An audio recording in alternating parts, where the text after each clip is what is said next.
Сәлем досым, сені өзімнің YouTube каналымда көргеніме қуаныштымын. Қазақша контенттің дамуы үшін YouTube каналыма тіркеліп ал, лайк басып, комментарий жазып қалдырсаң қуанып қалатын едім. Бүгін сіздермен ана мен бала тақырыбында сөйлескім келіп тұр, себебі бізге қарағанда біз өзіміздің балдарымызға травма қалдырмай өсірейік, олардың барлық ойыншықтары болсын, олардың барлық дегені болсын деп айтқандарын жасап өсіріп жатырмыз, иә. Бірақ осы жерде менді ойландырған андай сұрақ бар. Сауатты ана қандай болады? Жалпы бала тәрбиесінде сауатты ана болу үшін не істеу керек? Жалпы сауатты ана деген не? Ол қалай болады? Осы тақырыпта сөйлескім келіп тұр. Жалпы менің ойымша сауатты ана деген ол қос дипломы бар, жоғары оқу орнын бітірген адам емес, ол балаға өзінің бойында бар құндылықтарды сіңіріп үйрете білген адам, ол сауатты ана деп ойлаймын. Жалпы сауатты ана деген жаңа айтып өткенімде өзінің бойында бар белгілі бір құндылықтарды немесе өзінің отбасындағы ережелерді баланың бойына сіңіре алатын, үйрете алатын адам, ол сауатты ана деп ойлаймын. Мысалы, бұрынғы заманда біздің үлкен ақын жазушыларымыздың анасы, әжесі сондай бір құндылықтарды олардың бойына сіңіргенінің арқасында ол кісілер сондай дана, ғұлама кісілер болды.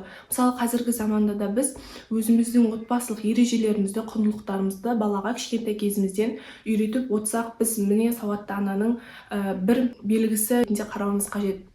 Өз тәжірибемнен айтатын болсам, біз қазір Түркияда тұрып жатқанымызға 4-ші жыл, бірақ біздің 3 жасар қызымыз бар. Қызымыздың тілі шыққаннан бастап біз өзіміздің отбасымызда мынандай ереже бекіттік. Яғни оның тілі қазақ тіліне шығу керек. Яғни ол Америкада тұрсын, ол Еуропада тұрсын, оның туған жері Қазақстан, яғни қазақ тілінде оның тілі шығу керек деген бізде сондай отбасылық құндылық бар. Отбасылық құндылықтарға байланысты балалықтан даналыққа деген осындай кітап бар. Сейілбек Мырзабай деген кісінің. Осы кітапты да оқысаңыздар сіздерге өте пайдалы, және бұл кітапта айтылады, яғни адамның қаншалықты білімді болғаны, қаншалықты бір Еуропада, Америкада оқығаны маңызды емес, оның бойындағы адамдық қасиеттер мен құндылықтары оның үлкен адам болып өсуіне көп көмегін тигізеді деген. Сондықтан осы кітапты оқуларыңызға кеңес беремін. Сауатты ананың екінші белгісі ол өзінің сезімін, эмоцияларын басқара білетін ана. Менің қызым бар ғой, жаңа айтып өттім. Бір кездері байқаймын, оның қылықтары, оның сөйлеген сөзі, менің сөзім сияқты да, кейде бір күлкілі, бірақ та бұлай ойланып қарасаңыз, біз баламызды тәрбиелейміз, балаға бүкіл фокусымызды қоямыз дейміз, бірақ на самом деле біз фокусты өзімізге қоюымыз керек. Яғни біз дамып жатсақ, біз бір нәрсені үйреніп жатсақ, біз басқаларға сыйластық қандай болатын, құрмет қандай болатын көрсете білсек, кішкентай өсіп келе жатқан бала бізге қарап соның барлығын үйренеді. Сондай отбасылық құндылықтардың нәтижесінде баланың жүрегінде сондай бір керемет сезімдер, даналықтар енеді.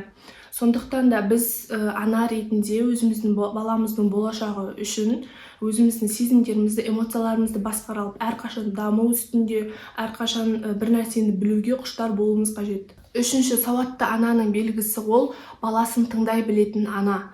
Мысалы, біз жаңағыда айттым ғой, дамудамыз, баламызға мынау жақсы, баламыз үшін мынау дұрыс деп біз баланың орнына шешімдерді көбіне өзіміз қабылдап қоямыз.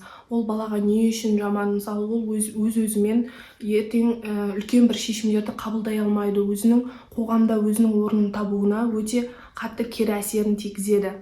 Сол себепті кішкентай кезінен бастап балаға шешімдерді өзінің қабылдауына рұқсат беруіміз керек, оларды тыңдауымыз керек, олардың ойында не болып жатыр, олар не сезініп жатыр. Сол кезде ғана баламыздың қоғамда өте мықты тұлға болып қалыптасуына әсерімізді тигіземіз. Міне менің ойымдағы сауатты ананың 3 белгісі осы. Ол бойындағы бар қасиеттерді үйрете білетін адам, сезімдерін, эмоцияларын басқаруды үйрете білетін адам, және де баласын тыңдай білетін ана, ол қоғамдағы ең сауатты ана деп білемін. Бүгінгі видеом сіздерге пайдалы болды деген ойдамын. Комментарийге өздеріңіздің ойларыңызды жаза кетіңіздер. Сіздер балаларыңызды қалай тәрбиелейсіздер?